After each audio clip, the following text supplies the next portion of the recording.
প্রথম যখন আমি ব্লগিং শুরু করি তখন আমার হাতে ছিল মাত্র 10,000 টাকা দামের একটা স্মার্টফোন। ওই ফোনের ক্যামেরা কোয়ালিটি কোনো কিছুই ভালো ছিল না। ওই ফোনটা কিনেছিলাম শুধুমাত্র কথা বলার জন্য আর হালকা পাতলা একটু ফেসবুক চালাবো এই জন্য। আসলে যে ব্লগিং লাইফে আসবো এরকম কোনো চিন্তা ভাবনাই ছিল না। তো তারপরেই আমার ওই ফোনেই আমি ব্লগিং শুরু করি। যাই হোক সেই ভিডিওটা তেমন একটা ভালো হতো না। তারপরে রেজুলেশন দিয়ে এডিট করে একটু সুন্দর করার চেষ্টা করতাম, এভাবেই ব্লগিং শুরু করি। তারপর ওই ফোন থেকেই মনিটাইজেশন পেয়ে গেছিলাম। যখন মনিটাইজেশন পেলাম তখন ভাবলাম যে এই ফোনটা আসলে চেঞ্জ করার দরকার, যেহেতু মধ্যবিত্ত ফ্যামিলি, হুট করে চাইলেই তো আর ফোন কেনা যায় না। আর আমি সবসময় ভাবতাম এখান থেকে যখন ইনকাম করতে পারবো তখন এর পিছনে টাকা খরচ করব, এর আগে না। আমি ওভাবেই কাজ করতেছিলাম। তারপরে আমার হাজবেন্ডের মোবাইলটা আমার থেকে একটু দামি ছিল, তো তার ফোনটা চেয়েছিলাম যে তোমার ফোনটা তো একটু ভালো, তাহলে ওইটা আমাকে দাও, এটা তুমি নাও। সে নির্দ্বিধায় আমাকে ফোনটা দিয়ে দিছিল। আর তার ফোন থেকে আলহামদুলিল্লাহ এখন পর্যন্ত আমি ভিডিও করে যাচ্ছি, আর সেখান থেকে আমি আলহামদুলিল্লাহ অনেক টাকা ইনকামও করতে পেরেছি।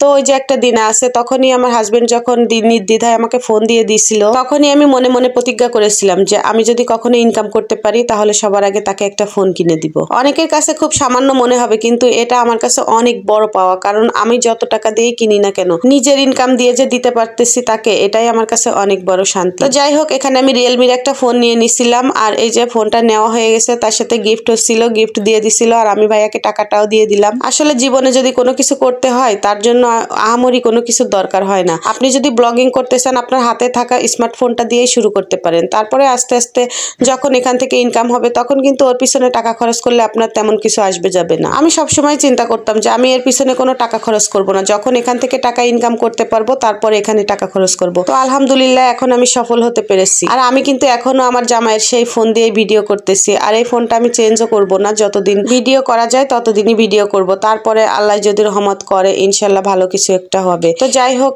এখন আমি এই যে বাসায় চলে আসলাম। এসে এই যে যেহেতু রোজার ভিতরের ভিডিও ছিল ঈদের আগেই, তো রান্না বান্না করতে হবে, সন্ধ্যা হয়ে গেছে। সন্ধ্যার পরেই আমি রান্না করতেছিলাম, ডিম দিয়ে ডাল দিয়ে রান্না করলাম, আর এখানে কিছু পুঁটি মাছ ভাজি করে নিব। গরম ভাতের সাথে পুঁটি মাছ ভাজা খেতে কিন্তু বেশ মজা লাগে, তাই না? এই মচমচে করে পুঁটি মাছ ভাজার সাথে পেঁয়াজ মরিচ দিয়ে ভাজি করে নিলে কিন্তু এই এক ভাগ দিয়েই যথেষ্ট খাওয়া দাওয়া হয়। জীবনে কোনো কিছু করতে হলে ধৈর্য পরিশ্রম দুইটাই লাগবে। ধৈর্য পরিশ্রম আপনার সাথে জীবনে কখনো বেইমানি করবে না। আমি যখন ব্লগিং শুরু করি তখন আমার আশেপাশের মানুষ বা আমাদের গ্রামের আশেপাশের মানুষ সবাই আমাকে অনেকভাবে অনেকজন অনেক মন্তব্য করেছিল। আমি আসলে সেই সব কথাই কখনো জীবনও কান দেইনি। আমি আমার কাজ করে গিয়েছিলাম।